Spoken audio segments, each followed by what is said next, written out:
Praise the lord. ప్రభు అయిన యేసుక్రీస్తు నామంలో మీ అందరికీ మా హోసన్నా మినిస్ట్రీస్ తరపున హృదయపూర్వకమైన వందనాలు తెలియపరుస్తున్నాను. ప్రభువు మిమ్మల్ని దీవించి ఆశీర్వదించునుగాక. పురులారా, ప్రతిదినం ప్రభు మనకు అనుదిన కృపను అనుగ్రహించి విశేషమైనటువంటి దీవెన ఆశీర్వాదములతో మనలను నడిపించుచున్నాడు, పోషించుచున్నాడు, కాపాడుతున్నాడు. అడుగడుగున మనకు కావలసిన భద్రతను ప్రభు అనుగ్రహించి ఆయన సంరక్షిస్తూ ఉన్నాడు. అందుకే ఆయనకి కృతజ్ఞులమై ఆయనకు శిరస్సు వంచి నమస్కరించబద్ధులం. ఆయన పరిశుద్ధ నామాన ఆయనను ఆరాధించబద్ధులం. ఈ పూట పరిశుద్ధ గ్రంథంలో నుండి మత్తయి సువార్త 4వ అధ్యాయం మొదటి వాక్యాన్ని మనం చదివినప్పుడు అందులో యేసు అపవాది చేత శోధింపబడుటకు ఆత్మ వలన అరణ్యమునకు కొనిపోబడిను అనే మాట మనం చదువుతామండి. ఇక్కడ మనకు ఆశ్చర్యాన్ని కలిగించే మాట ఏంటంటే, ఆయన పరిశుద్ధుడైన దేవుడు, సర్వశక్తిగల దేవుడు, సర్వాంతర్యామి. ఒక్క మాటలో చెప్పాలంటే ఈ సృష్టి అంతటికీ కూడా ఆయనే ఆధారభూతుడు, కారణజన్ముడు. ఆయన నోటి మాట వలన ఈ సృష్టిలో సమస్తం కూడా కలిగాయి. అంతటి సర్వశక్తి కలిగిన దేవుడు మనం ఆరాధించే మన ప్రభువు. అయితే ఇక్కడ విశేషమైన మాట ఏంటంటే, ఆయన అపవాది చేత శోధింపబడుటకు అరణ్యమునకు కొనిపోబడ్డాడు అనే మాట మనం గమనించినప్పుడు ఆశ్చర్యమే కలుగుతుంది.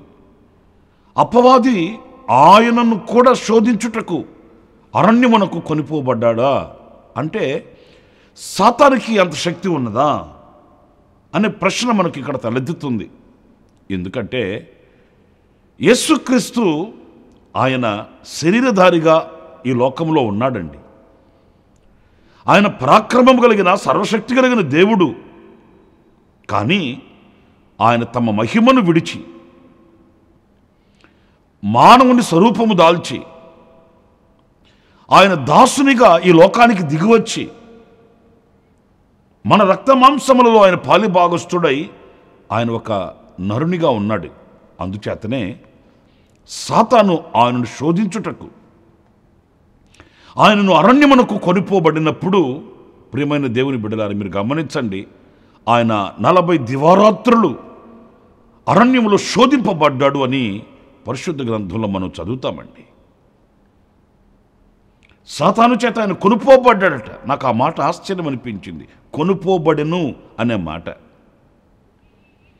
ఇక్కడ సర్వశక్తి కలిగిన దేవుడు, నేను దేవుడును గనుక, నేను దైవ కుమారుడును గనుక ఈ లోకంలో రక్తమును చిందించి పాప క్రయధనమును చెల్లించి సర్వమానవాళిని విమోచించడానికి దిగివచ్చిన దేవుడును గనుక నాకు శోధన ఉండకూడదు, నాకు ఎదురుండకూడదు, నాకు ఎలాంటి శ్రమ ఉండకూడదు అని ఏనాడు కూడా ఆయన ఆ మార్గాన్ని ఎంచుకోలేదండి. మనం ఎలాగైతే శోధింపబడుతూ ఉన్నామో ఆ రీతిగానే ఆయన కూడా శోధింపబడ్డాడు. మనం ఎలాగైతే శ్రమలను ఎదుర్కొంటున్నామో ఆయన కూడా అలాగే శ్రమలను ఎదుర్కొన్నాడు. మనం ఎలాగైతే ఆకలిగా ఉన్నామో ఆయన కూడా అలాగే ఆకలిగా ఉన్నాడు. మనం ఎలా అయితే అలసిపోయి నిద్రిస్తామో ఆయన కూడా అలాగే అలసిపోయి నిద్రించాడు. అంటే సంపూర్ణమైన మానవత్వం కలిగిన మనిషిగా ఈ లోకంలో ఆయన కొనసాగాడు. చాలామంది అంటుంటారు, ఏమన్నా ఆయన దేవుడు కాబట్టి ఆయన సహించాడండి, మనం సహించలేమండి అంటుంటారు. దేవుడే, దేవుడు ఎలా బ్రతికాడు ఈ లోకంలో అనంటే ఆయన మన రక్త మాంసములు పంచుకొనిన వాడై మన వల్లే ఆయన జీవించాడు. మనకు కలిగిన సమస్తం ఆయనకు కూడా వచ్చాయి. కానీ వాటిలన్నింటినీ ఆయన అధిగమించగలిగాడు, జయించగలిగాడు. మనము కూడా జయించగలము అనే నిర్ధారణను, విశ్వాసాన్ని ఆయన మనకు కలిగించాడండి. నేను దేవుడిని కనుక నేను చేశాను, మీరు చేయలేరు అనలేదు. మీరు కూడా ఇదిగో ఇలాగ నేను జయించవచ్చు. మిమ్మల్ని సాతాను శోధించుటకు మిమ్మల్ని కొనిపోయినప్పుడు మీరు కూడా ఇలాగున నడిపించబడిన వారై మీరు కూడా ఈ శోధనను జయించవచ్చు అని మనకంటే ముందుగా మన ప్రభువు అడుగులు వేశాడు. ఆయన మనకంటే ముందుగా నడిచాడు, మాదిరిగా ఉన్నాడు. ఆయన మనకు సమస్తమును కనుపరిచాడు. నా ప్రియమైన వారులను గమనించండి, ఎవరైనా బలము కలిగిన శూరులుగా ఉండాలని, శక్తి కలిగిన సామంతులుగా బ్రతకాలని ఆశిస్తారు. కానీ మన ప్రభువు అయిన యేసుక్రీస్తు మనిషి బలహీనుడై ఉన్నాడు. ఆ బలహీనుడు బలవంతుడుగా ఉన్నటువంటి సాతానుని జయించాలి. జయించుటకు కావలసిన పూర్ణమైన బలమును ఎలా పొందుకోవాలి, ఎలా వారిని సాతానుని జయించాలి అనే ఒక గొప్ప ప్రణాళికను మన ఎదుట ఆయన ప్రత్యక్షపరిచాడు. ఎలా సాతాను యొక్క తంత్రములను అధిగమించాలి ఆయన ప్రత్యక్షపరిచాడు. ఏదో ఆయన పరలోకంలో కూర్చొని భక్తులారా ఈ మార్గంలో వెళ్ళండి, ఆ మార్గంలో వెళ్ళండి, ఎలా జయించండి, అలా జయించండి అని మాట మాత్రం సెలవిచ్చిన వాడు కాదు ఆయన. ఎలా జయించవలెనో, ఎలాంటి శోధనలు మనకు లోకంలో వస్తాయో, ఎలాంటి అరణ్యానికి మనం కొనుక్కోవలసి వస్తుందో ఇవన్నీ సాక్షాత్తు కంటికి కట్టొచ్చినట్లుగా ఆయన చూపెట్టాడండి. అరణ్యం అంటే ఎలా ఉంటుంది? అదొక శూన్యం కదా. అక్కడ రక్త సంబంధాలు, బంధుమిత్రాదులు, ఇరుగు పొరుగు వాళ్ళు, స్నేహితులు, ఇంకా మనకు కావలసిన ధనము, బలము అక్కడ ఏమీ కనిపించదండి. అరణ్యం ఒక శూన్యం. అది కంటి చూపు మేరలో ఏ నరమాత్రుడు కనిపించడు. ఒంటరి అనుభవం అది, ఏకాకి జీవితం అది. కానీ అలాంటి ఒంటరితనంలో యేసయ్య ఒక్కడే నిలిచి సాతానుని ఎదిరించాడు, సాతానుతో పోరాడాడు. మీరు ఇదే 4వ అధ్యాయంలో 11వ వాక్యంలో చదివితే ఏముంటుంది అక్కడ?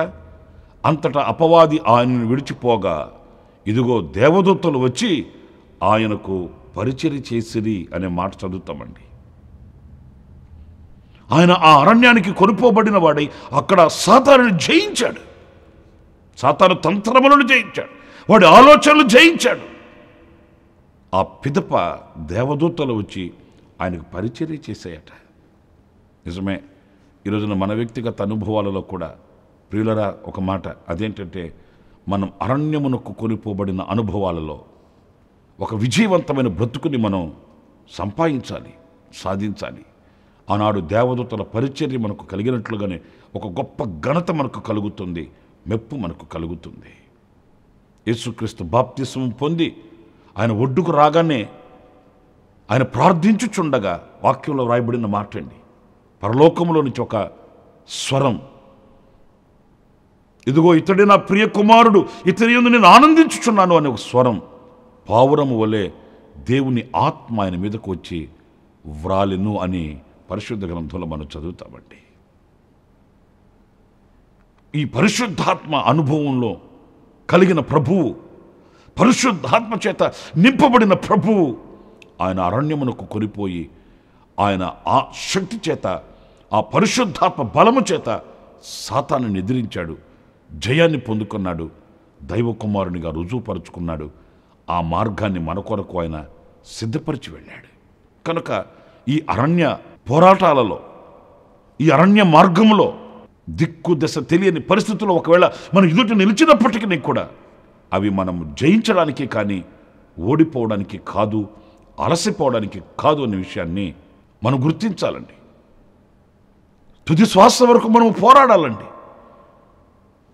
ఆఖరి క్షణము వరకు విశ్వాసాన్ని వీడకూడదండి. విశ్వాస వీరులమై ప్రభు కొరకై మనం సాక్షిగా నిలవాలండి. మరొక మాట కూడా నేను పరిశుద్ధ గ్రంథంలో మీకు జ్ఞాపకం చేస్తాను. యేసుక్రీస్తు ఒక చరిత్రను గురించి చెప్పాడు. ఆ చరిత్రలో ఇద్దరు కనిపిస్తారండి, ఒక పేదవాడు, ఒక గొప్పవాడు. ఆ చరిత్ర మనం చదువుతున్నప్పుడు ఆశ్చర్యాన్ని కలిగించే మాట ఏంటంటే, గొప్పవాడు, సమృద్ధి గలవాడు, తనకు ఏం కావాలనో అవి సంపాదించుకున్నాడు, ఎంత కావాలనో అంత కూడగట్టుకున్నాడు, మూటగట్టుకున్నాడు, తను ఆశించింది అతడు భుజించాడు, సంతోషంగా సమృద్ధితో బ్రతికాడు. అక్కడే ఒక పేదవాడున్నాడు, అతని పేరు లాజరు. అతడికి అంత ఆస్తి లేదు, అంత సమృద్ధి లేదు, తినడానికి కూడా లేని పరిస్థితులలో అతడు వ్యాధి చేత నలగగొట్టబడుతూ కుక్కలు వచ్చి అతన్ని శరీరాన్ని నాకుతున్న అనుభవాలలో ఎంతో పేదరికంలో పురిలడ దేవునికి నమ్మకంగా బ్రతికాడు, దేవుని దృష్టిలో నిలిచాడు. తనకు కలిగిన ఆ పేదరికంలో కూడా విశ్వాసాన్ని కాపాడుకున్నాడు. కానీ ఆశ్చర్యమైన సంగతి ఏంటంటే, మరణం అనేది అందరికీ తథ్యం. అది మర్యాద లేని మరణం. చిన్నవానికి పెద్దవానికి అందరికీ వస్తుంది. పురులారా, వారిద్దరికి మరణకాలం వచ్చింది.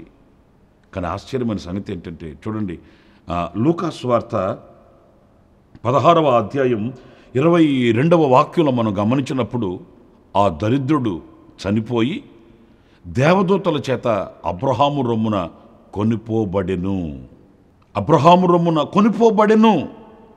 ధనవంతుడు కూడా చనిపోయి పాతిపెట్టబడెను.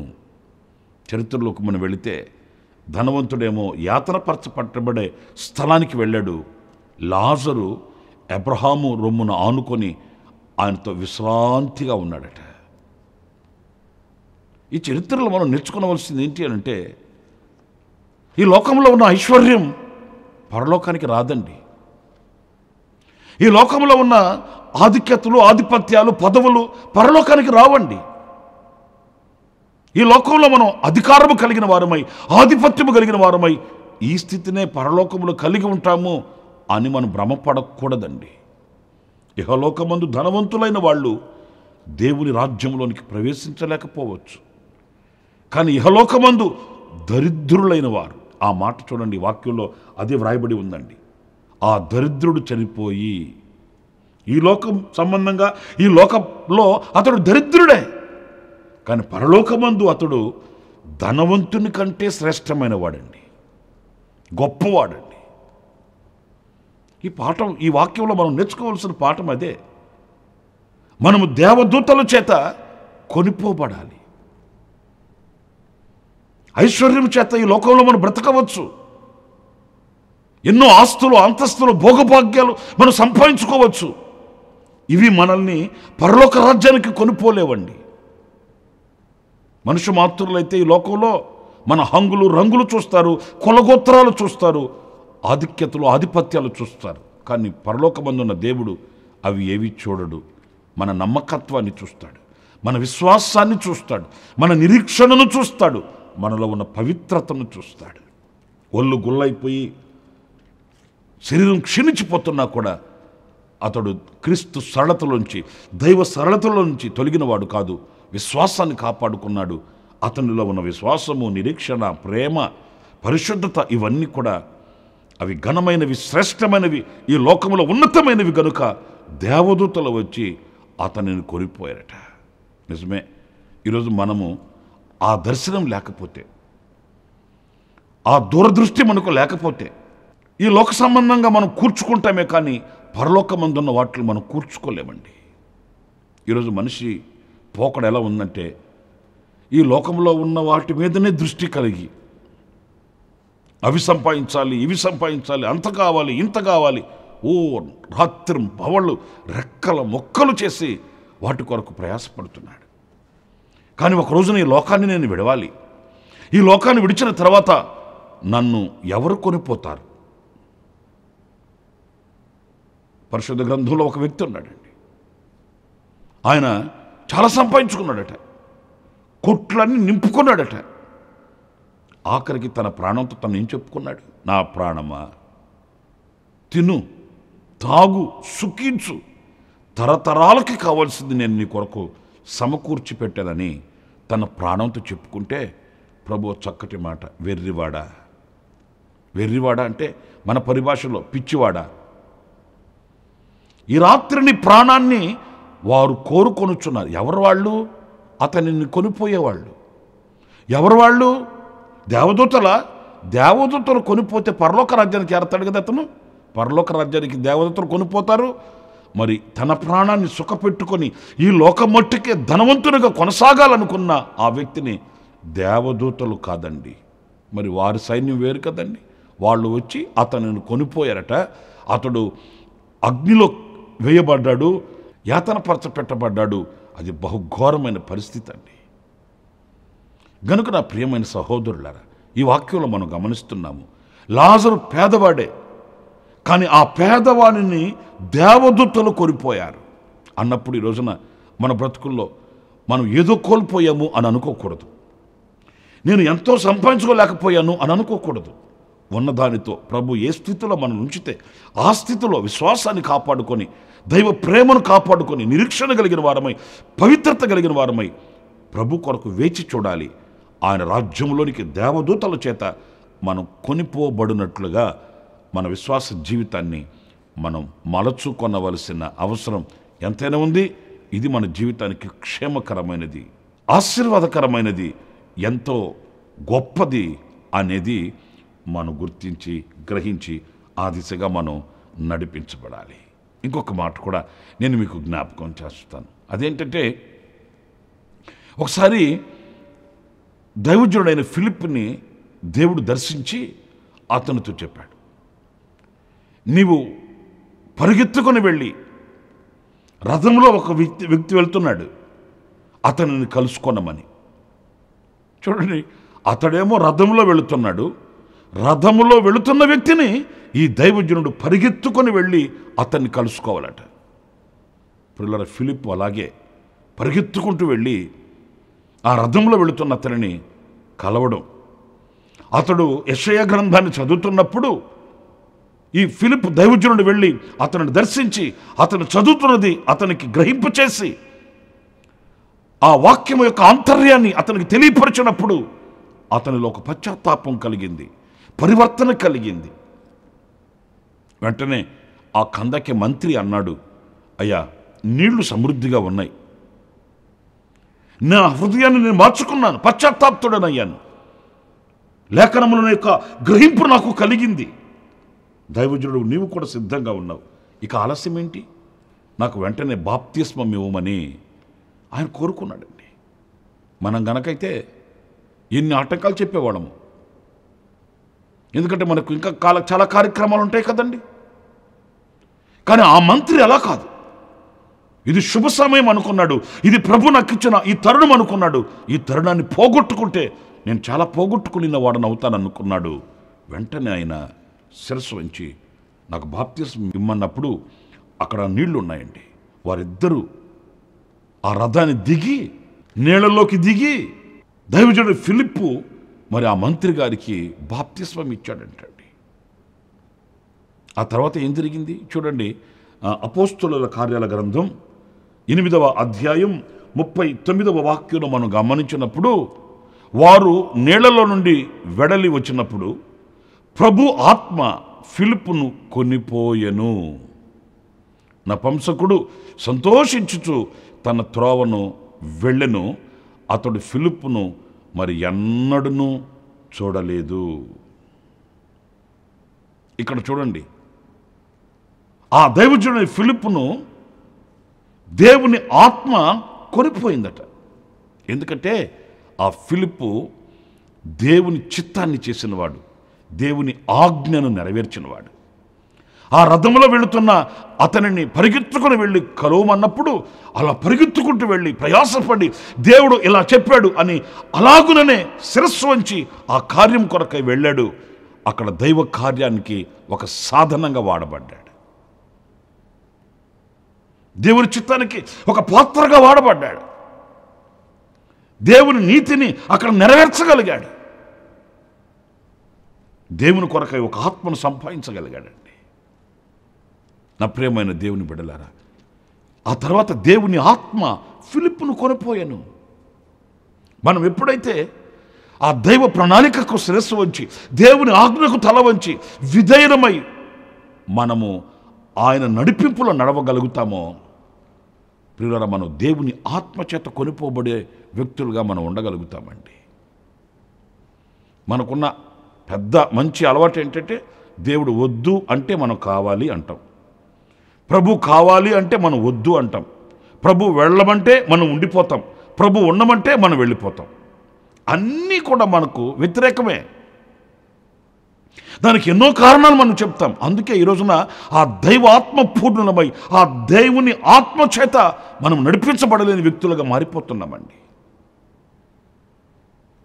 నా ప్రియులారా, ఫిలిప్ అలా కాదు. అది ఎంత కష్టమైన ఎంత భారమైన ప్రభు చెప్పాడు, నేను వెళ్ళాలి, దేవుని చేత వాడబడే పాత్రగా నేను ఉండాలి. రథము వెంట వెళుతున్న అతన్ని పరిగెత్తుకొని వెళ్ళి కలవడం అంటే సాదాసీదా ఏం కాదండి. అయినా అతను ఒక దైవజనుడు, గొప్ప దైవజనుడు. ఏమండి, ఆయన రథంలో వెళుతున్నాడు, నేను పరిగెత్తుకొని వెళ్ళి ఆయన కలిస్తే ఏం బాగుంటుంది, నాకు విలువ ఉంటుందా, నాకు ఘనత ఉంటుందా, నన్ను మరల భావి, ఇలాగా ఎన్నో చెప్పచ్చండి. అలా ఏం చెప్పలేదు. అంత విధేయుడు గనుక దేవుని ఆత్మచేత అతను కొనిపోబడ్డాడు. ఈరోజున మన వ్యక్తిగత అనుభవాలని సరిపోల్చుకుంటే మనం దేవుని వాక్యానికి, దేవుని ఆజ్ఞలకు, దేవుని చిత్తానికి, దేవుని ప్రణాళికకు ఎంత విధేయులమై దేవుని చేత వాడబడే సాధనాలుగా మనం ఉండగలుగుతున్నామో, ఆయన పాత్రగా మనం బ్రతకగలుగుతున్నామనేది ఒక ప్రశ్నగా మనం వేసుకోవాలి. మనలో ఒక పరివర్తన కలగాలి. ఆనాడే మనము కూడా, ఆనాడు ఫిలిప్పును దేవుని ఆత్మ ఎలా కొనిపోయిందో అలాగునే మనం కూడా కొనిపోబడే ఒక ఆధ్యాత్మికమైన విలువ కలిగిన వ్యక్తులుగా మనం బ్రతకగలుగుతాము. అలాంటి కృప దేవుడు మనకు అనుగ్రహించునుగాక. 3 విషయాలను మీతో చెప్తూ వచ్చాను. దేవుని ఆత్మచేత అరణ్యమునకు కొనిపోబడ్డాడు మన ప్రభువు అయిన యేసుక్రీస్తు. దేవదూతల చేత అబ్రహాము రొమ్మున కొనిపోబడ్డాడు లాజరు. దేవుని ఆత్మచేత కొనిపోబడ్డాడు ఫిలిప్పు. ప్రియులారా, మరి మనము కూడా ఇలాంటి అనుభవాలలో కొనిపోబడే ఆధ్యాత్మికమైనటువంటి స్థానానికి మనం ఎక్కి వెళ్ళవలసి ఉంది. అలాంటి కృప దేవుడు మనందరికీ ప్రసాదించుగాక. ఆమేన్. తలలు వంచండి, చిన్న ప్రార్థన చేసుకుందాం. కృపా సత్య సంపూర్ణుడ జీవాధిపతి అయిన ప్రభువా, మీకు వందనాలు చెల్లిస్తున్నాను. నాయనా, కొనిపోబడే ఆ ఉన్నతమైన అనుభూతిని ఇదిగో ఈ మాటలు వింటున్న ప్రతి ఒక్కొక్కరిని కలిగి ఉండడానికి సహాయం చేయండి. ఏదో రక్షింపబడ్డాము, బాప్తిసం పొందాము, పరిశుద్ధాత్మను పొందాము అని చెప్పుకోవడం కాదు ప్రభు.